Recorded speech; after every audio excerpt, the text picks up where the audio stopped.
Hey, welcome to another Valley Forged.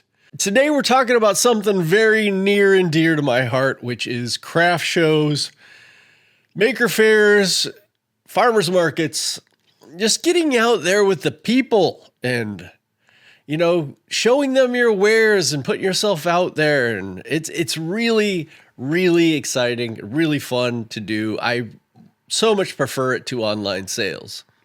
Yes, I do. I did just start an Etsy, and that's good for perhaps things that I don't sell at the market, or I just want, during cold months. It's like raining every day right now, so it's a good thing it's not market season.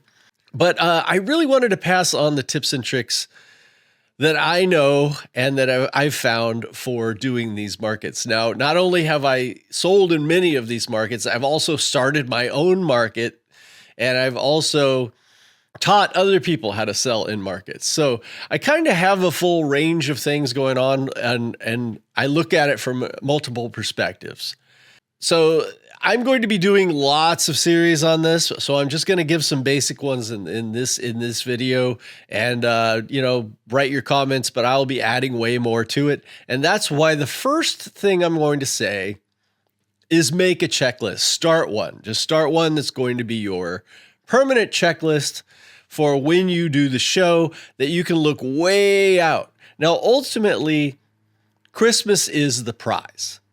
So whatever time of year you're watching this, like if it's, in March like it is right now, perfect time. Start getting ready for summer, but then ultimately what you want to build up towards is Christmas. For 99% of everyone out there, that's when you're going to sell the majority of your things. Not only that, shows that are near Christmas fill up very quickly. They fill up early in the year. So you really want to get out there and learn about the best shows for you to do over the year. So if it's Christmas right now, you're going to be working towards next Christmas. Because I find the best place to find out where the best shows are from other vendors. So it's by doing shows that you're going to find the best shows for Christmas, and you're going to find what you sell best and what you should get ready for. So make a checklist there, because you're going to be watching a bunch of videos, not just mine, I'm sure. I wish, but everything you learn from different people, you're going to write that down, and you're going to make an ultimate checklist so that you have it ready.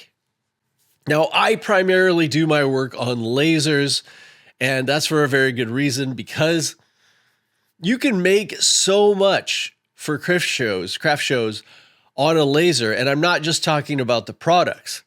I make the boxes, I make the cards for my earrings. They're prototypes. There's so much that you can do with a laser so that you don't have to buy it. It's much cheaper for me to make my own boxes, and I personalize them. But these tips are great for anybody. You don't have to be a laser enthusiast as I am. These are going to be much more general. But if you are in the laser business, this is going to work great for you too. So the second tip here is just do it. Like, don't worry about everything being perfect. Don't worry about spending tons of money on, racks and different things that, to display your products. And don't go to this huge show, your first one. It's like $10,000 or something. Just start small. If it's a farmer's market or something small like that, something that costs under $100 to get into, preferably, where you can just set up a table, throw your stuff down, and see if people like it. And you can't judge anything by one show, unfortunately. Gosh, I wish that was true. I wish you could just set up one time and you'll instantly know what people like and don't like. The problem is that you'll sell a ton of one thing one week, and then you'll sell a ton of other things the next week. So if you put out something and nobody even looks at it, you may think, oh, well, that's a terrible idea. I thought it was going to be great. It may really be great. There are so many times where I'll sell nothing one week of something, and then the next week it sells out. So it's very difficult to figure that out. And what sells online is very different than what might sell in person. So if you can get something semi-consistent and get out there and meet people and see who likes what and what sells, what doesn't, how you package it, how all this is coming together before you start doing big shows, and even before you start selling online. I think this is such a great idea. And that brings me to making friends. You not only want to make friends with everybody that comes to your table, you want to make friends with everybody that's doing the show. So if you could go out, maybe try to get set up early, try to do whatever so that you can meet everybody. They will tell you what shows do well, which shows don't do well, which people are easy to work with, which people aren't. They are an invaluable resource, much better than online, especially for your area. And when you're doing the show, you've got to remember to be flexible. It won't always be exactly the way that it says when they tell you to come. You know, you may show up and all of a sudden you get 6 feet instead of 8, or, you know, you need this and they didn't say you needed this. So, or you may get a whole unit, or you may get 3. The people on your neighbors might not even show up and you may have to expand out. There's so many things that can happen day of show. Just relax.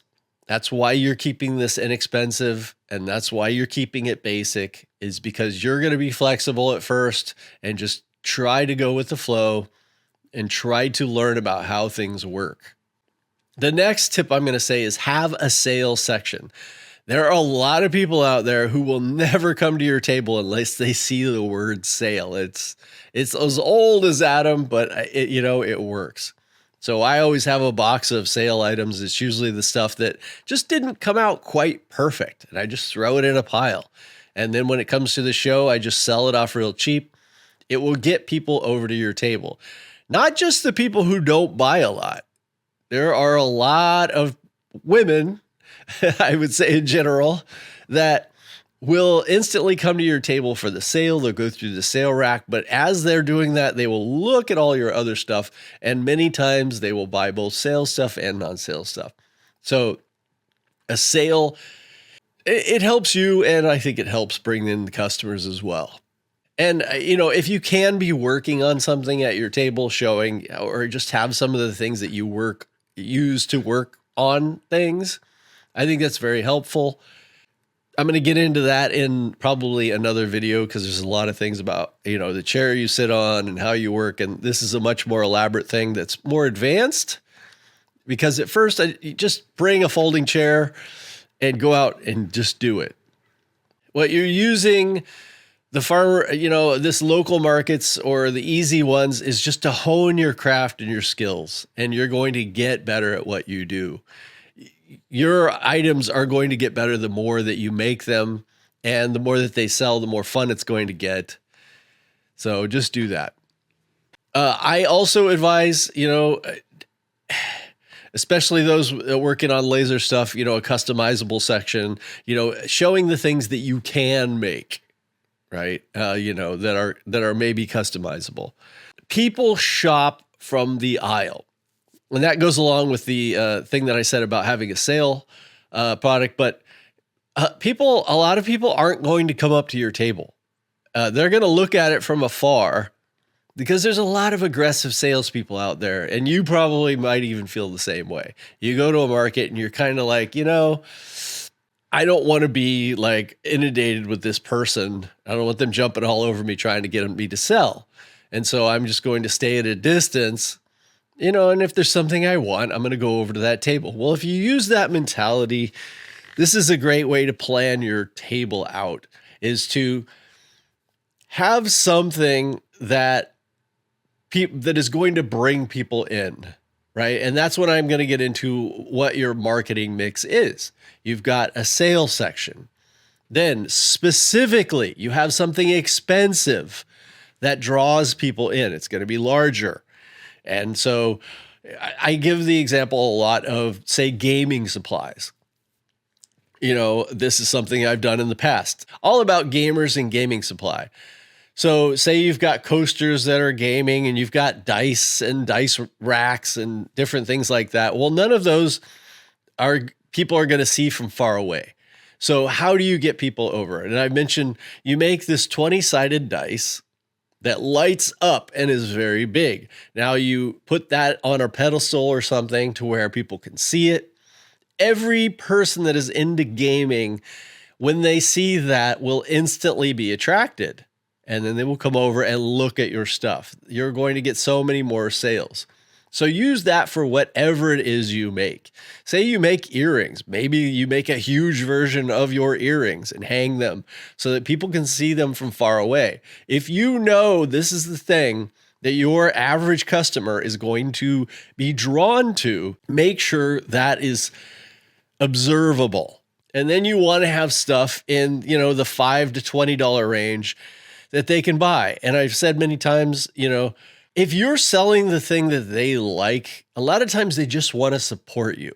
And so they're not going to buy something for $50 just to support you. A lot of times they're going to buy a keychain. They're going to buy, a little gift card or something just to say, hey, I'm glad you're here. I appreciate you. I appreciate that you're making. So have something for them to appreciate you with, preferably something they can give away as a gift. Another piece of advice that I had never thought of, and I just picked up from a video myself, was finish an item before starting the next one.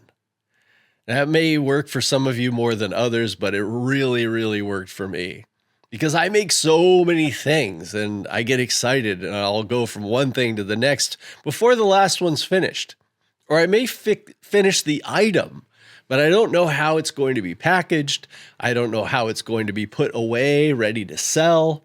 And so this really taught me so much because now what I do is say I'm making some earrings, right? I make the earrings. I make the card. I put the little, padding in there. And then I put it in a box. And now it's completely safe. And I can pack it up.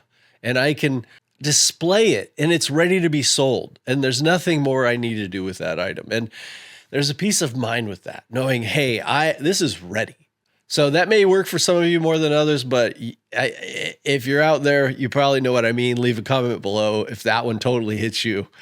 And I mentioned before, have a good marketing mix. So things that are eye catchers, things that are between $5 and $40 in a sale, and just put it out there. And have some fun. I mean, that's ultimately why you're going to do this. You're not going to make a huge fortune, but what you can do is make enough money to survive. You can have a blast doing it, and you can grow a small business. But ultimately, for a lot of you, Christmas is going to be when you make the big money. So make sure you have a plan in place that when that day comes, you're not going to be like, oh, I missed another Christmas, or I wasn't ready. Or I can't get into any shows because they're all filled up. If you're starting early in the year, you're meeting people, you're figuring out the right shows for you because, whatever you're selling, you are trying to pick the right show for you. Just because it makes somebody else 10 grand doesn't mean that it's going to make you 10 grand.